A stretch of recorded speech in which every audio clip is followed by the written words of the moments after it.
ओम शांति। मुरली के कुछ एक पॉइंट पे जो बहुत ही इम्पोर्टेंट पॉइंट हैं, उन पॉइंट्स पर आज हम कुछ चर्चा करेंगे। एक तो बाबा ने कहा कि योग युक्त होकर भोजन बनाने से आपको बल मिलेगा। बल मिलने के साथ साथ आप यदि ग्रस्त में रह कर के, योग में रह कर के खाना पकाते हैं तो बाकी घर में रहने वाली मनुष्य आत्माएं, बाकी सबको भी बहुत आत्मिक बल मिलेगा।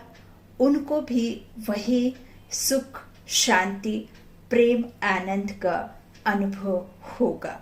क्योंकि जो हम पकाते हैं और जिस मनोदशा से हम उसे पकाते हैं, जिस थॉट से आप उस भोजन को पकाते समय जो भी आप विचार, जो संकल्प करते हैं, वही संकल्प आपके भोजन में भी जाते हैं। अब यहाँ हम बात करेंगे कि योग युक्त कैसे रहें भोजन पकाते समय। तो बेसिकली जो बहनें, जो माताएं खाना बनाती हैं, उनको विशेष तौर पर ध्यान देना होगा कि अब बाबा ने योग कहा तो योग को कई बार हम गलत तरीके से समझ लेते हैं। योग हम समझते हैं कि कुछ आसन लगा करके बैठना होगा, जैसे हम भक्ति काल में माला जाप करते थे या एक आसन बिछा करके हम कुछ मंत्र का जाप करते थे। तो इसी तरह से हमारे मन में संकल्प उठता है कि बाबा का योग अर्थात सिर्फ और सिर्फ कोई आसन लगा करके या कोई माला जैसा कुछ करना होता होगा। लेकिन बाबा की भाषा में योग अर्थात याद। तो याद हम बाबा की कैसे करें? अब मान लीजिए एग्जाम्पल के लिए समझते हैं, हम भक्ति काल में प्रसाद बनाते थे। कभी कभी जब भी हम घर में सत्यनारायण की कथा सुना करते थे या कन्या भोजन के समय, या हम किसी को भोग देते थे, या किसी भी अच्छे कार्यों के लिए, पूजन पाठ के लिए जब हम प्रसाद बनाया करते थे, तो हम उस प्रसाद को किस तरह से बनाया करते थे? सबसे पहले तो आप शरीर को स्वच्छ करते थे, शरीर से स्वस्थ स्वच्छ होते थे, अच्छे साफ सुथरे धुले हुए कपड़े पहना करते थे।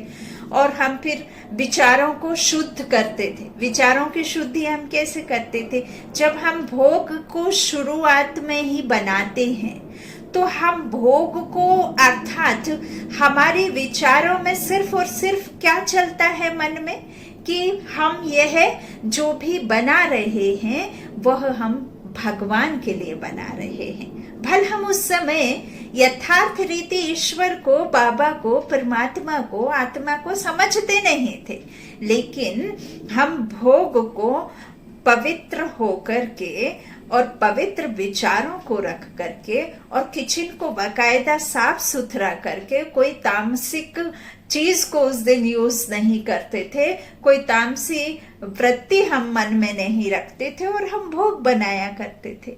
तो यही बाबा कहते हैं कि जब आप खाना बनाते हो, भोजन पकाते हो, तब आपको याद में रह करके भोजन पकाना है। अब याद कैसे करेंगे ईश्वर को? कई माताएं बहनें बहुत सोचती हैं, बहुत चाहती हैं कि हम बाबा की याद में ही रह करके ही भोजन बनाएं, लेकिन बाहर से आवाज बार बार आएगी। किचन में कोई खड़ा रहेगा और बाहर से बार बार कोई आवाज लगाएगा, बन गया कि नहीं बन गया, और टाइम है, कितना देर वेट करवाओगी। या बहुत सारे जॉइंट फैमिली से भी बिलोंग करती हैं माताएं बहनें, तो बाहर से आवाज आती रहती तो वो इरिटेट हो जाते हैं, मतलब परेशान हो जाते, फिर उनमें चिड़चिड़ापन आ जाता है कि एक तो हम कर रहे हैं और ऊपर से जो है बाहर से इस तरह से हमें पुकारा जा रहा है। तो अब फिर कई बार उनके मन में ये भी संकल्प उठते हैं कि एक तो मैं अकेली बना रही हूँ और बाहर 10 लोग हैं, और मैं फिर बाबा कहते हैं याद में रह करके बनाओ। बाबा अब मैं कैसे ये काम करूं? अब कैसे मैं भोग को आपकी याद में रह करके बनाऊं? मुझे तो सब गुस्सा कर रहे हैं, या जो भी कुछ इस तरह का सिचुएशन क्रिएट होती है तो कई बार इरिटेशन होती, गुस्सा आ जाता है। तो देखिए बाबा का जब हम कुछ भी याद करते हैं बाबा को, तो बाबा कहते हैं कि कई बार हम कोई भी बातें सुनना चाहते नहीं है तो हम नहीं सुनते ना। अब जैसे यही बात जो मैं आपके सामने बैठ कर के इस लाइव पे बैठ कर के बात कर रही हूँ, हमारा तार के द्वारा कनेक्शन जुड़ा हुआ है ना। हम आप एक वायर के थ्रू वाईफाई कनेक्शन से हम कनेक्ट होकर के आपके पास तक ये बातें पहुंचा रहे हैं। लेकिन यदि आप नहीं चाहेंगे कि मैं यह बात सुनूं, तो आप के पास में बहुत सारे ऑप्शन हैं ना सुनने के, है ना। तो ऐसे ही जब हमें कोई बात नहीं सुननी होती और यदि हमें परमात्मा की याद में रहना ही है, बाबा बाबा हमें करना ही है, तो हमें बाबा ही दिखाई देगा, कोई और दूसरा दिखाई सुनाई नहीं देगा। क्योंकि आपने सोच लिया है कि मेरा मन मुझे कहाँ लगाना है ना। आप पागल की बात तो नहीं सुनते ना। पागल यदि कुछ बात कहता है तो आप क्या कह के टाल देते हैं, अरे ये तो पागल है, तो आपको नहीं सुनना, तो आपको सुना ही नहीं दिया, है ना। तो यही बाबा कहते हैं कि कोई बहुत कठिन है ही नहीं। परमात्मा से लगन लगाना, ईश्वर को याद करना, उस भगवान को पूरे दिन अपने मन में रखना कोई बड़ी बात नहीं है। लेकिन हम क्या करते हैं, यहाँ वहां की झगमई झुरमई बातों में ज्यादा ध्यान देते हैं। जो बात हमारे लिए नहीं है हम उस पर ज्यादा ध्यान देते हैं और कॉन्सेंट्रेट भी हम उसी बात पर करते हैं। आज मैंने एक बहुत अच्छा मैसेज पढ़ा कि हम कहते हैं हमारा ध्यान ईश्वर में नहीं लगता है, हमारा मन भटक जाता है और हमारा मन ठीक रीति से परमात्मा से नहीं जुड़ता। लेकिन आप जब नोट गिनते हो तो आपका कैसे कॉन्सेंट्रेट हो जाता है। जब आप पैसे गिनते हो तब तो आपकी बुद्धि यहाँ वहां नहीं भटकती है ना, तब तो आपका कॉन्सेंट्रेट बिल्कुल करेक्ट से बैठा रहता है, कहीं भूल चूक ना हो जाए, है ना। तो ये बाबा ने जो बात कही है कि भोग बनाते समय, भोजन बनाते समय ईश्वर की याद में, मेरी याद में रह करके बनाओ तो सबको बल मिलेगा, खाने वाले को भी, बनाने वाले को भी और बाकी सबको भी बहुत बल मिलेगा। और बाबा ने यह भी मुरली में बात कही है कि आगे चल के, अभी नहीं समझ में आएंगी ये सब चीजें, लेकिन आगे चल के ये बात सभी को समझ में आएगी और सभी इस बात को फॉलो भी करेंगे और प्रैक्टिकल में अपने में धारण करके यह सब बातों पर विश्वास भी करेंगे। क्योंकि समय वह बहुत जल्दी आने वाला है जब ईश्वर की ही, सिर्फ ईश्वर को ही याद करना होगा और कोई हमारे पास जरिया ही नहीं होगा, है ना। तो बाबा ने यह भी कहा है कि आने वाले समय में खुद जो बाबा के बच्चे हैं ना, तो वो खुद खाना बना के खाएंगे, इतना उनमें रहेगा कि मुझे बल चाहिए तो मैं खुद खाना बना लूं, इस तरह से। तो बाबा ने ये एक बात मेन कही है कि आप योग में रह करके, और देखिए योग में रहकर पहले भी मैंने एक दो वीडियो डाले हैं कि खाना बनाते समय हमें किन बातों का ध्यान रख करके और कैसे हमें ब्रह्मा भोजन घर में तैयार करना है। देखिए ब्रह्मा भोजन के लिए देवता भी तरसते हैं, सभी जानते हैं। तो यहाँ तो ब्रह्मा भोजन आप घर घर में हर वक्त जब भी आप रसोई में जाते हैं, 3 टाइम्स अगर आप रसोई बनाते हैं तो 3 टाइम पे भी आप रसोई में ब्रह्मा भोजन बना करके सबको खिला सकते हैं। सिर्फ आपको उसमें अपने विचारों में परिवर्तन करना है। जो विचार आप चिड़चिड़ापन करके, गुस्सा करके 1 डिश नहीं 10 डिश बनाते हैं और आप उसे गुस्से में बनाते हैं, आप बहुत परेशान होकर बनाते हैं, आप बच्चों के लिए अलग बना रहे, बड़ों के लिए अलग बना रहे और एक बिना नमक और ज्यादा मिर्च खाने वालों के लिए अलग बना रहे हैं, तो नेचुरल है आपको वो इरिटेशन, वो चिड़चिड़ापन आएगा। लेकिन आप एक बार परमात्मा की याद में रह करके, जितना आप अपना एनर्जी वेस्ट करते हैं गुस्से से, चिड़चिड़ापन करके बनाने में, उसका अपोजिट आप 6 से 7 दिन करके तो देखिए, आप पॉजिटिव हो करके, ईश्वर की याद में रह करके ऐसे संकल्प करें, ऐसे शक्तिशाली संकल्प करें। आप प्रेम से भोजन बना करके खिला करके तो देखिए, आप देखिए आपके दाल चावल में, आपके सिर्फ सब्जी और रोटी में कितना ना टेस्ट घर वालों में आता है, जितना आप 10 तरह के भोजन पका करके खिलाने में भी वो स्वाद आपके हाथों में नहीं रहेगा, जो स्वाद आप परमात्मा की याद में रह करके यदि आप भोजन पकाते हैं तो वो स्वाद आप दाल चावल में दे पाएंगे, जो आप पनीर और दुनिया भर के जो आजकल आ गए ना, इंग्लिश फूड आ गए, इटालियन फूड आ गए, उसमें आपको नहीं मिलेगा। वो टेस्ट आप दे पाएंगे यदि आप बहुत खुश मन से, प्रेम के साथ में, जैसे अपनी माँ और दादी खिलाया करती थी ना खाना, अपनी नानी दादी माँ कैसे खाना खिलाती है, आप एक मांगेंगे वो 2 देती हैं। क्यों देती हैं? क्योंकि उनके मन में कभी ऐसा नहीं है कि मेरा पेट भर जाए, सामने वाले का खाली रहे। वो ये सोचती है कि मेरे लिए कम पड़ जाएगा, लेकिन मेरे बच्चे का पेट बहुत अच्छे तरीके से भरना चाहिए, और बहुत खुशी से खाना खिलाती है, क्योंकि उसके मन में कभी भी चिड़चिड़ापन या इस तरह से कोई बात नहीं होती मन में कि आपको भोजन कराने के बदले में उन्हें कुछ चाहिए है। इस तरह की भावना वो कभी भी मन में नहीं रखती है। आज के समय में तो बीबी अगर 4 तरह का भोजन बना देगी तो 1000 बातें सुना भी देगी खिलाने से पहले, तो आपका पेट वैसे ही भर जाएगा।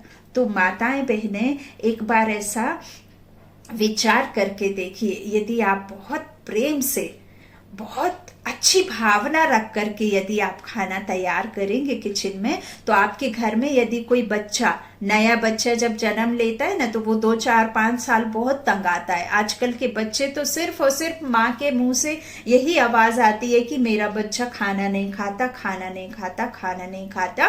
पीछे पीछे में घूम घूम करके खाना खिलाती हूँ, पूरा घर खाना खा लेता है, लेकिन 1 घंटे में वो 1 चपाती नहीं खा पाता है। कारण क्या है? क्योंकि आप किचन के एंट्री में यही सोच करके खाना बनाने जाते हैं कि मैं बना तो रही हूं, लेकिन मेरा बच्चा तो खाना नहीं है। मैं कितना भी अच्छा बनाऊं, लेकिन मेरा बच्चा तो खाएगा नहीं। अब आपके जो खाने के वाइब्रेशन, खाना बनाते समय आपके जो वाइब्रेशंस है, जो आपकी सोच है, जो आपके विचार है, वो खाने के साथ मिक्स हो गए। अब आप कहेंगे वो बहन ने कहा था, मैंने शुरू तो किया, मैं खाना तो बनाती हूँ, अच्छी सोच के बनाती हूँ कि मेरा बच्चा खाएगा, फिर भी नहीं खाया। लेकिन ये कोई एक दिन की कहानी तो नहीं है ना। जिस दिन से आपके बेटे ने, आपके बच्चे ने जन्म लिया, उसी दिन से, जिस दिन से उसने खाना नहीं खाना शुरू किया, उसी दिन से आपने बार बार, हजारों लाखों बार ये जो थॉट चलाए मन में, वो थॉट, वो संस्कार बनकर उसका पक्का हो गया।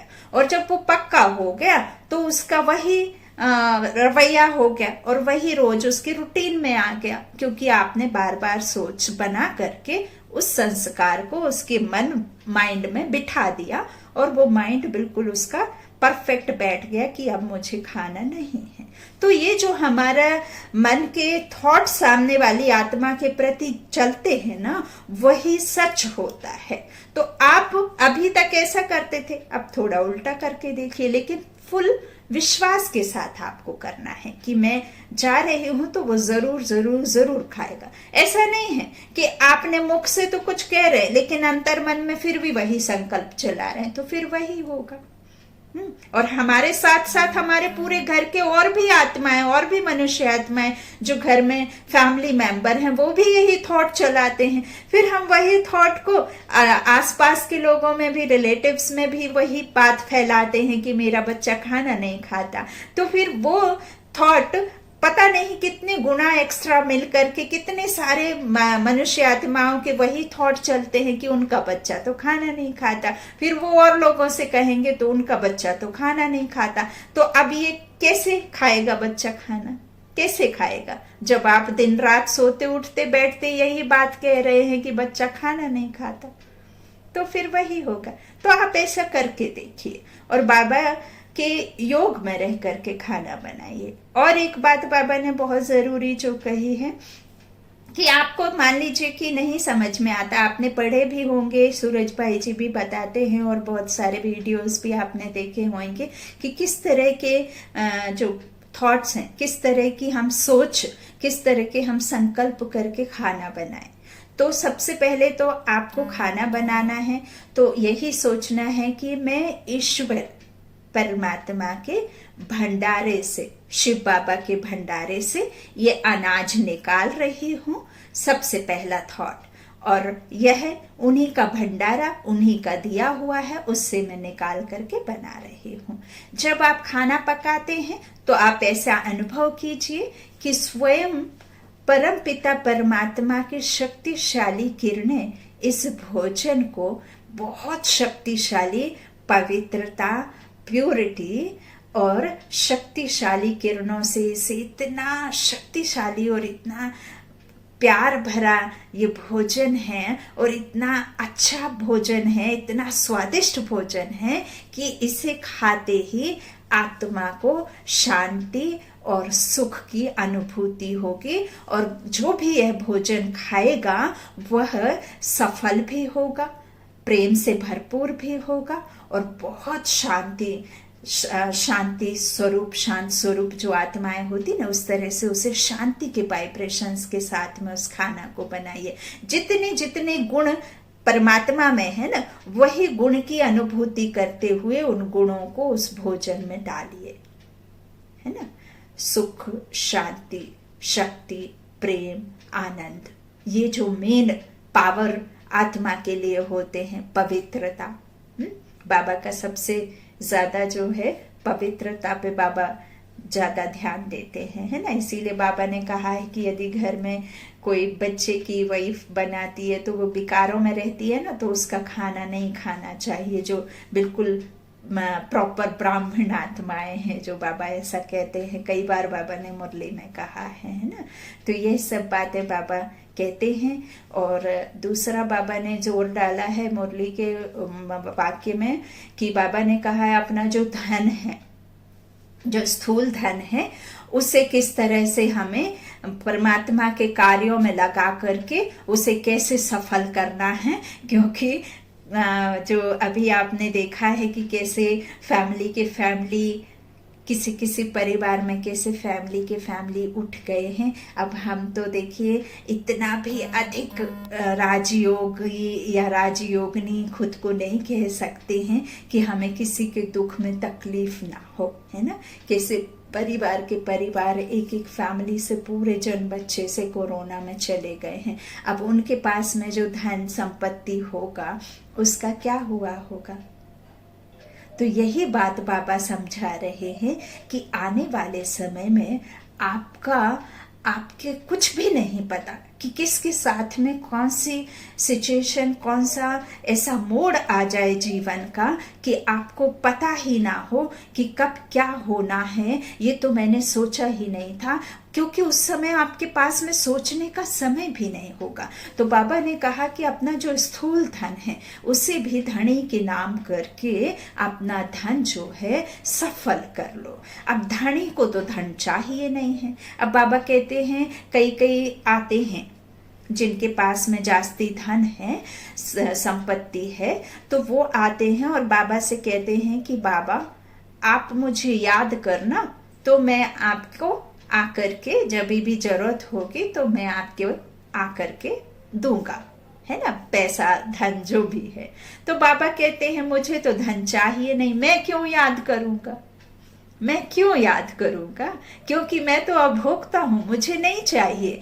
यदि आपका मन है तो आप खुद ही आकर के धनी के नाम धन करके सफल करें। और वो धन कोई बाबा तो इस्तेमाल करता नहीं है, बाबा के जो बच्चे हैं वही तो इस्तेमाल करेंगे। जैसे यदि मैं कोई धन या ये सेवा कर रही हूं तो इसमें कहीं ना कहीं मेरा भी तो स्वकल्याण है। ऐसा तो नहीं है कि बिना किसी जो है बात के, बिना किसी स्वार्थ के, बिना किसी अंतर में मेरे, जैसे अब मैं परमात्मा से लगन लगाई तो कुछ ना कुछ तो मेरा एम ऑब्जेक्ट होगा ही। ऐसे तो नहीं कि बिना बात के ही मैं ईश्वर को याद करती हूँ, कुछ ना कुछ तो है। अब ईश्वर का तो इसमें कुछ नहीं है ना, वो दाता बरदाता विधाता वो बच्चों बच्चों को जो देने वाला है वो क्या किसी से लेगा? हाँ? हम लक्ष्मी के मंदिर में जाकर के धन मांगते हैं और हम धन देते हैं, दान करते हैं और हम अपना नाम लिखवा देते हैं, जबकि हमने उन्हीं से लिया और हमने दान करके अपना नाम छपवा दिया। तो बाबा कहते हैं मेरा है, मेरे को क्या दोगे तुम? तो बाबा कहते मैं क्यों याद करूंगा? यदि आपको अपना धन सफल करना है तो स्वतः आओ, स्वतः दो, ताकि मैं आने वाले जीवन में आपको 21 जन्मों के लिए ट्रांसफर कर दूंगा। बाबा कुछ खा करके नहीं बैठ जाएगा, हाँ, कि गुप्प कर लिया, पानी पी लिया और पता ही नहीं चला, है ना? तो ऐसा नहीं है। बाबा तो कहते हैं आपके पास में यदि धन है, चाहे वो कैसा भी धन है, यदि आप उससे सफल करना चाहते हैं तो आप सेंटर खोलें। आपके घर में यदि जास्ती जगह है तो आप एक कमरा बाबा के नाम पर दे करके कोई टीचर बहन से कांटेक्ट करें और टीचर बहन को रखें और बकायदा अपना कहना चाहिए कि बाबा का घर बनाएं, है ना, बाबा की पाठशाला बनाएं। तो उसमें और बच्चे आएंगे तो आपका कल्याण होगा, आपका घर भी इस्तेमाल हो गया, आपके घर में बाबा की छत्र छाया भी बन गई, आपके सारे दुख भी दूर हो गए, आपको वो काम भी नहीं करना, सिर्फ आपके पास में धन है, आपने धन से सेवा की और धन के बदले और दूसरी टीचर बहन को रखा, आपने अपने घर का एक हिस्सा बाबा के नाम किया, आपके घर में बाबा की छत्र छाया बन गई और आपका पूरा रक्षा जो है बाबा खुद ही अपना पहरेदार बन करके आपके घर की सेवा भी कर देगा, है ना। आप ऐसे संकल्प चलाएंगे तो बाबा ने एक ये बात कही।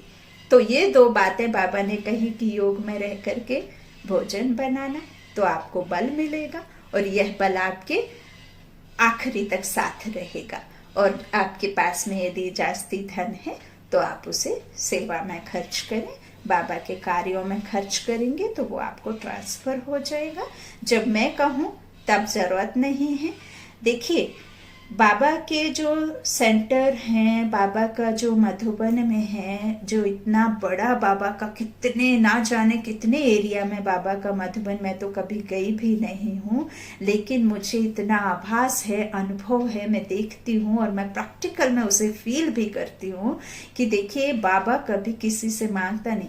मान लीजिए कि आज जब से द्वापर शुरू हुआ उस दिन से लेकर के आज का दिन भी ईश्वर की चाहत में, ईश्वर की खोज में, ईश्वर को पाने की चाहत में ना जाने मनुष्य आत्माएं क्या क्या कर रहे हैं, क्या नहीं कर रहे हैं। तो आप देखिए, यदि परमात्मा आपको साक्षात प्रैक्टिकल में जब आपको पता चल जाए, यथार्थ रीति यदि आपको प्रभु ही मिल जाए तो आपके लिए फिर कितना भी धन हो, आपको उस धन को खर्च करने में जरा भी देर नहीं लगेगी। जैसे ब्रह्मा बाबा का कितना बड़ा एग्जाम्पल है, उन्होंने जैसे ही पता चला कि मुझे इसके बदले क्या मिलेगा तो उन्होंने सेकंड नहीं लगाया और सब कुछ समर्पण कर दिया। और ब्रह्मा बाबा ने 350 पौने 400 ओम मंडली में जितने भी बाबा के बच्चे थे, बाबा ने उनका कितने सालों तक पालना की थी। बाबा ने खुद अपना पूरा धन उनके नाम पर करके पूरा उनको नंबर 1 खाना खिलाना, क्योंकि उन्हें पता था कि यही आकर के शांति, जो विश्व में शांति को स्थापन करने के कार्य में यही जो आत्माएं हैं वो कार्य में सफलता दिलाएंगी और यही निमित्त आत्माएं जो है आगे चल के हमारे विश्व में शांति की स्थापना करने में मददगार रूहानी सेना। तो बाबा ने उनको पूरा बिल्कुल नंबर 1 से बाबा ने उनको पालना दी, साकार रूप में बाबा ने, है ना।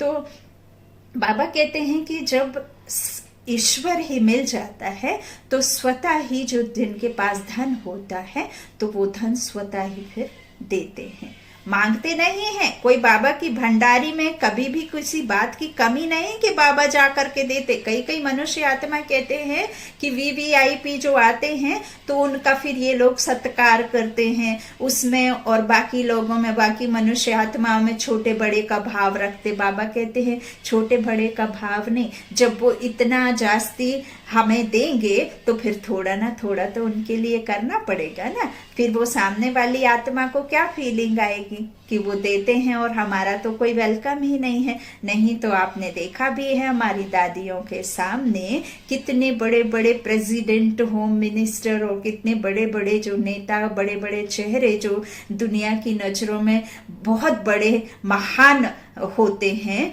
जो बहुत बड़ी पदवी पर रखते, तो उनके सामने, दादियों के सामने वो नतमस्तक होते हैं। तो बड़ा कौन? जो नतमस्तक हो रहा है वो बड़ा है, या फिर जो धन माया से और जो पदवी से बड़ा है, जो मर्तबे से बड़ा है वो बड़ा है? आप किससे बड़ा कहेंगे? दादियों को बड़ा कहेंगे ना। तो इतना प्योरिटी, इतना पवित्रता में इतनी सत्यता है, इतनी शक्ति है साइलेंस पावर में, है? तो यह सब बातें बाबा हमें मुरलियों में रोज बिल्कुल बारीकी से पॉइंट टू पॉइंट समझाते हैं। बाबा कहते हैं कि जहां जाओ वहां मेरा ही ज्ञान फैलाओ। बाबा ने आने वाली मुरली में कहा है कि जैसे नदी में पत्थर मारते हैं, नदी में पत्थर फेंकते हैं तो उसमें वेव्स आती हैं, है ना, नदी का पानी हिल जाता है ना, उसमें एक तरह से हलचल होती है। तो बाबा कहते हैं जो बाबा के फॉलोअर्स हैं, बच्चे हैं, ग्रस्त में रहो। बाबा कहते मैं तो रख भी नहीं सकता अपने पास इतने सारे बच्चों को, तो तुम्हें रहना ही पड़ेगा जहां जिसका जो ऐसा ड्रामा है। मैं सबको तो नहीं रख सकता और सबकी पालना भी नहीं कर सकता, इतने है ना करोड़ों आत्माएं हैं, तो कैसे मैं अपने घर में रख सकता हूँ? तो सबको अपने अपनी जगह रह करके, लेकिन जिनको ज्ञान मिला है उनको इसी तरह का पत्थर मारना है, और पत्थर मारने से जो हलचल होगी फिर उसे आपको, उस हलचल को, सामने वाली आत्मा के उठे क्वेश्चन को आपको उसको पॉइंट बना करके उसको आंसर भी देना है। सामने वाली आत्मा कुछ पूछेगी तो आपको हलचल करनी है और फिर उसे बाबा के ज्ञान के द्वारा उसे, उस आत्मा को स्वर्ग का रास्ता भी बताना है। और बाबा ने ये भी कहा है संसार में जितनी आत्माएं हैं तो मुक्ति, जीवन मुक्ति मेरे नाम के द्वारा ही, मेरी याद के द्वारा ही उनकी जीवन मुक्ति होगी। बाबा कहते हैं कोई भी भिखारी आत्मा हो, कोई भी भूत, जो शिव की बारात गाई हुई है ना, तो शिव की बारात में आपने देखा होगा भूत प्रेत बर तथैया सब जाते हैं। तो यहाँ भी वही है। बाबा कहते हैं मैं सबको तो साथ लेकर के तो नहीं जाऊंगा, लेकिन सबकी मुक्ति, जीवन मुक्ति का रास्ता तो मैं ही हूँ और मैं ही आया हूँ सबको जीवन मुक्ति दिलाने के लिए। तो कोई यदि भले ज्ञान में नहीं चल रहे हैं, भले ही बाबा को फॉलो नहीं कर रहे हैं, भले ही बाबा की श्रीमत पर नहीं चल रहे हैं, लेकिन उन्होंने अगर अंतिम जन्म में बहुत प्यार से मेरा बाबा, मीठा बाबा, उस निराकारी परमपिता परमात्मा को याद कर लिया तो वो मुक्ति में चले जाएंगे। तो भले कोई फॉलो ना करे, भले श्रीमत पर ना चले, लेकिन रास्ता एक ही है कि परमात्मा को सब याद करेंगे तभी उनकी मुक्ति, जीवन मुक्ति होगी। तो इस संसार में जो आया है उसकी तो मुक्ति, जीवन मुक्ति होना ही है।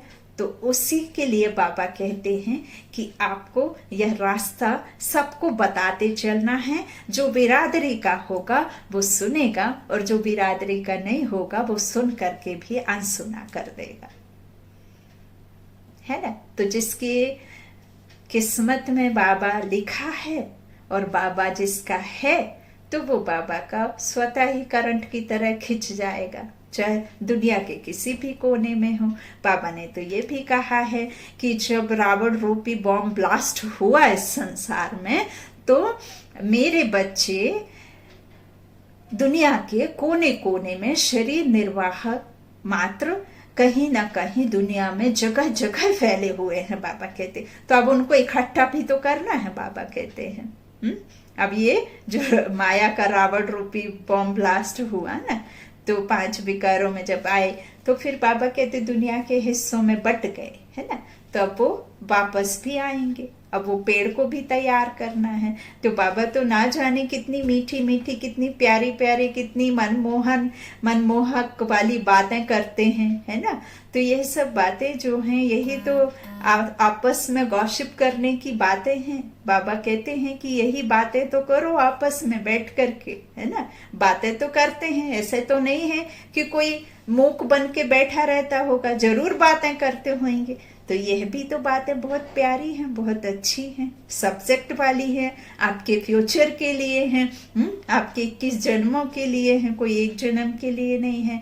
हम एक रात कितना पूरी रात बिता देते हैं। यदि कोई कह दे कि आपको कल 1 लाख रुपए का फायदा होने वाला है, तो हमें यदि वो 1 दिन का समय देगा, यदि वो 15 दिन भी टरकाएगा ना कि धीरे धीरे नहीं, आज नहीं, कल कल नहीं, परसों परसों नहीं, तरसों, तो आप उतने दिन बिल्कुल नींद नहीं आएगी आपकी, सोएंगे नहीं 1 लाख रुपए के लिए। तो यहाँ तो बाबा हमें 21 जन्मों के लिए दे रहा है। आप जरा बुद्धि का ताला खोल करके सोचिए तो कि ईश्वर हमसे क्या कह रहे हैं। क्या ईश्वर हमसे झूठ बोलेंगे? ईश्वर हमसे झूठ नहीं बोलते। हमने दुनिया की हर एक बात पर विश्वास किया, फिर हम यहाँ क्यों नहीं बात पर विश्वास करते हैं? क्यों हमें हर बात में कुछ ना कुछ शंका आ जाती है? क्यों हम हर बात में, क्या हम अपनों को याद करते हैं तो क्या हम बाबा को याद नहीं कर सकते हैं?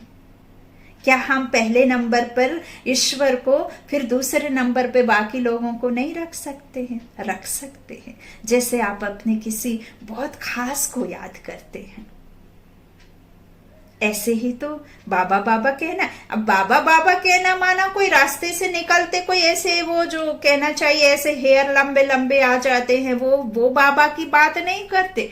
बाबा मतलब जैसे आप आत्मा को नहीं देख पा रहे हैं, वैसे भी हम उस निराकार बिंदु को नहीं देख पाते हैं, लेकिन हमें याद उस निराकार बिंदु को करना है, उस परम पिता परमात्मा को करना है। अब यहाँ एक और बात मैं जोड़ूंगी। दिव्य दृष्टि, ज्ञान चक्षु, समझ का तीसरा नेत्र, तीसरी आंख, वो क्या है?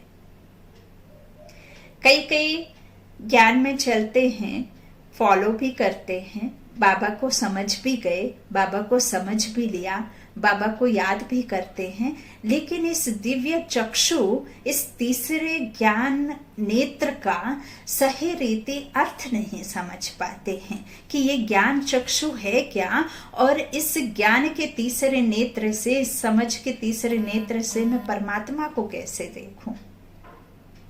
तो देखिए, बहुत ही सरल रीति आप समझ सकते हैं। मान लीजिए कि अब आप जहां भी अभी इस समय बैठे हुए हैं, जिस प्लेस में भी आप बैठे हुए हैं, आप उस जगह बैठे हैं, लेकिन आपको ऑफिस की याद आ रही है, ऑफिस में कुछ काम बिगड़ा पड़ा है, या कुछ भी बात, मान लीजिए आपको कोई अपना याद आ रहा है, मान लीजिए आपको ऐसा कोई काम रहता है कि आपको मन नहीं है, फिर भी आपको जाना पड़ता है। आपके घर में बहुत अच्छा कुछ फंक्शन चल रहा है और इतना खूबसूरत माहौल आपका घर पे है, लेकिन आपको अपनी कोई नौकरी या कुछ भी ऐसा जरूरी काम आ जाता है, जब आप नहीं भी चाहते तो भी आपको जाना पड़ता है। आप जाते हैं मजबूरन, आपका मन नहीं है, फिर भी आप जाते हैं। आप क्या करते हैं? पूरा रास्ता तय करते हैं, लेकिन आप मन कहाँ छोड़ करके जाते हैं? घर पर, जहां आपका कुछ अच्छा फंक्शन होता रहता है। तो आप वो फंक्शन को ही याद करते हैं कि कहाँ कैसी साज सज्जा है, कोई कमी तो नहीं है, आपके फैमिली मेंबर में कौन कौन आ गए हैं, गेस्ट कौन नहीं आए हैं। तो आपका मन रास्ते चलते भी वही सोच रहा है।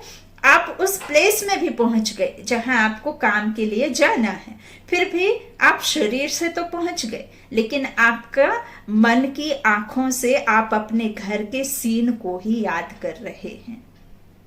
इसे ही कहते हैं दिव्य दृष्टि, इसे ही कहते हैं दिव्य चक्षु, जिस में आपको शरीर की आवश्यकता ना पड़े और वहां आपकी आंखें पहुंच जाएं।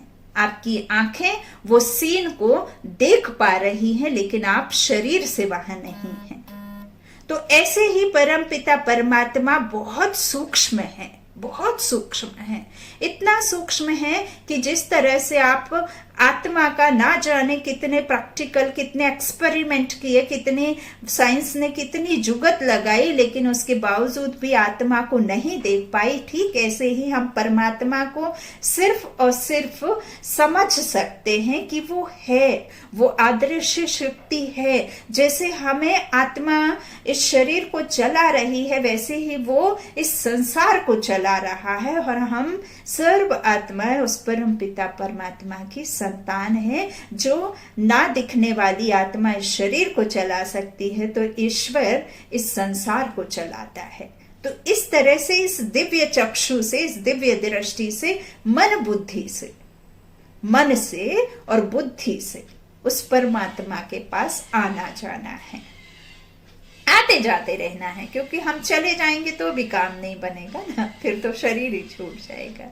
तो यह है दिव्य चक्षु, जिसके द्वारा मन बुद्धि के विमान में बैठ करके फिर आपको परमात्मा के पास जाना है। और बहुत सहज तरीका, परमात्मा कहते हैं कि नेगेटिव से पॉजिटिव होना है, नकारात्मकता से सकारात्मकता की ओर अपने विचारों को ले जाना है। ईश्वर के महावाक्य ही हैं पॉजिटिव होना, और पॉजिटिव जब होते हैं तो आपके संकल्प श्रेष्ठ हो जाते हैं, आपकी सोच ऊंची हो जाती है, आपकी सोच किसी के प्रति घृणा नहीं रखती, आपकी सोच किसी के प्रति बदले की भावना नहीं रखती, किसी के प्रति आप कोई भी गलत भावना, गलत कामना नहीं करते हैं। बस यही ईश्वर चाहते हैं।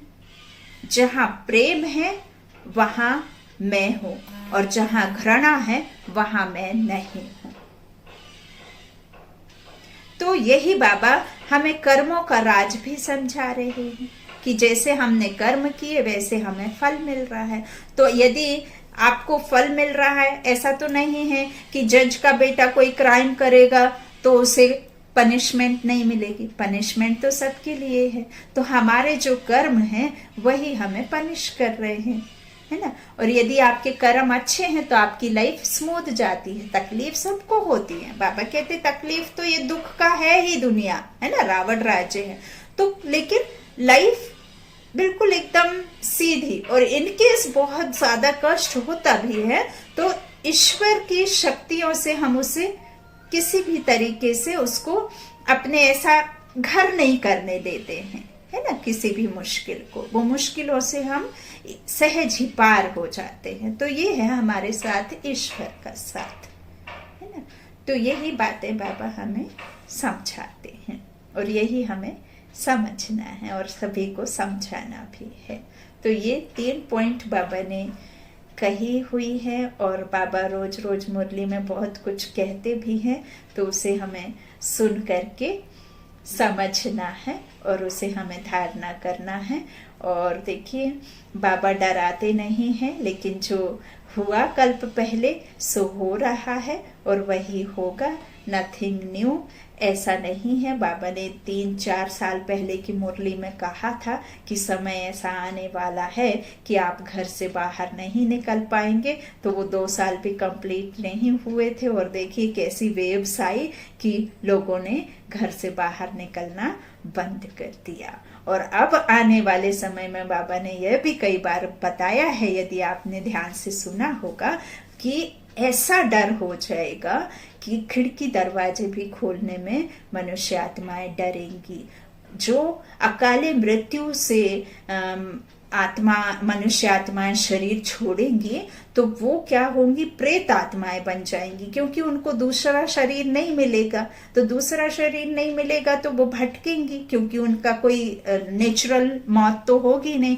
तो वो प्रेत आत्माएं, जो कमजोर आत्माएं होंगी, उन पर हावी होकर के फिर वो भूत किसे कहते हैं, है ना, जो विकारी आत्माएं या जो इस तरह की मौत जिनकी होती है तो वो सताती हैं।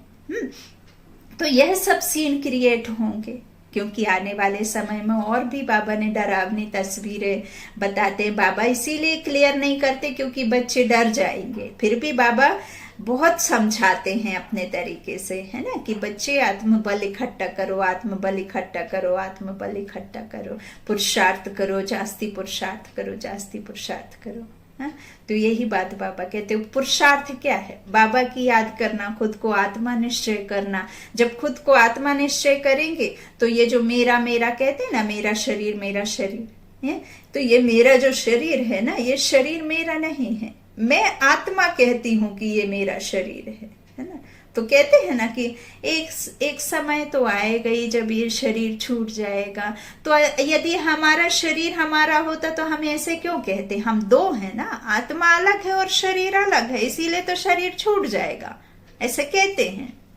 फिर यही शरीर तो नष्ट हो जाता है, नश्वर है तो नष्ट हो जाता है। आत्मा क्या करती है? दूसरे माँ के गर्भ में चली जाती है। आपने देखा होगा कि हलचल होती है माँ के गर्भ में, जब 5वें मंथ में या 4th मंथ में, जब भी उसका जो है, जब आत्मा उसमें जाती है शरीर में, तब जीव आता है उसमें, पहले से जीव नहीं रहता है उसमें। फिर वही आत्मा बाहर आकर के शरीर को बड़ा करती है।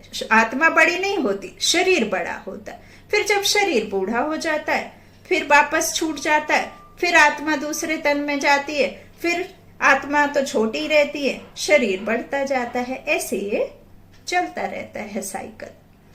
ऐसे फिर 84 में जो सबसे जास्ती जन्म है वो 84 है, और जो सबसे कम है, बाबा ने कहा फिर 1-2 भी है जन्म। और बाबा ने ये भी कहा है कि जो संत आत्माएं, या फिर जो आपने देखा होगा कुंभ के मेले में जो बार बार कुछ कहते हैं ना, बाबा आदि की मुक्ति चाहिए, मुक्ति चाहिए, मुक्ति चाहिए, वो सिर्फ मुक्ति की बात करते हैं। क्यों ऐसा करते हैं? क्योंकि बाबा कहते हैं वो ज्यादातर जो है मुक्त अवस्था में रहते हैं, शांति धाम में। किसी किसी के, जो बाबा ने कहा है ना 1-2 जन्म भी होते हैं, तो वो जो है ज्यादातर अपने घर में मुक्ति धाम में रहते हैं, मुक्त अवस्था में। तो इसीलिए बार बार वो उसी बात को रिपीट करते हैं, क्योंकि उनकी वो आदत पड़ जाती है ना। तो बाकी फिर बाबा ने 84 जन्म तो बताए हैं कि 84 जन्म लेकर के आपको सीढ़ी उतरनी है। तो सबसे जास्ती जो है आदि में आती हैं आत्माएं, उनके जन्म हैं। फिर धीरे धीरे त्रेता से कम होते जाते हैं।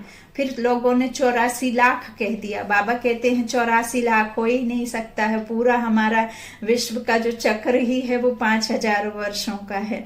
84 लाख इसीलिए कहा गया है क्योंकि बहुत सारे जो जीव जंतु और ये जो दुनिया भर के बाबा ने जो धर्म, बाकी जो सब चीजों को इकट्ठा किया है ना, तो फिर 84 लाख हो गए हैं, है ना, सबको इकट्ठा किया है तब। अदरवाइज 84 ही है जन्म। तो आप अंदाज भी लगा सकते हैं। 150 वर्ष की आयु हमारी सतयुग में होती है, जिसे हम गोल्डन एज कहते हैं, है ना। फिर हमारी सिल्वर एज आती है, तो वहां जन्म जो है जास्ती और आयु थोड़ी सी कम हो जाती है ना। तो 8, 12, 21, 42 फिर अंतिम जन्म बाबा ने बताया है। तो इस तरह से हमारे फिर विकारों में जब हम आते हैं, वाम मार्ग में देवता गिरते हैं, कामचिता पर बैठे काले होते हैं, तो जब फिर उन्हें देवता नहीं कहेंगे, फिर वो रावण राज्य में आकर के दुख की दुनिया में मनुष्य हो जाते हैं। उन्हें फिर देवता नहीं कहा जाता क्योंकि वो निर्विकारी नहीं रहते हैं, विकारों में आ जाते हैं। तो फिर देवी देवता का राज्य खत्म हो जाता है। फिर वहां पे जब विकारों में आते हैं मनुष्य, तो फिर जास्ती जन्म होते हैं, क्योंकि विकारों से जल्दी जल्दी जन्म होता है ना, तो जास्ती जन्म होते हैं। जब तक योग बल से जन्म होते हैं तब तक मनुष्य रूपी झाड़ भी कम रहता है, छोटा रहता है, क्योंकि एक योग बल से आप 6-6, 8-8 बच्चे तो नहीं कर सकते, है ना, ये भी रियलिटी है।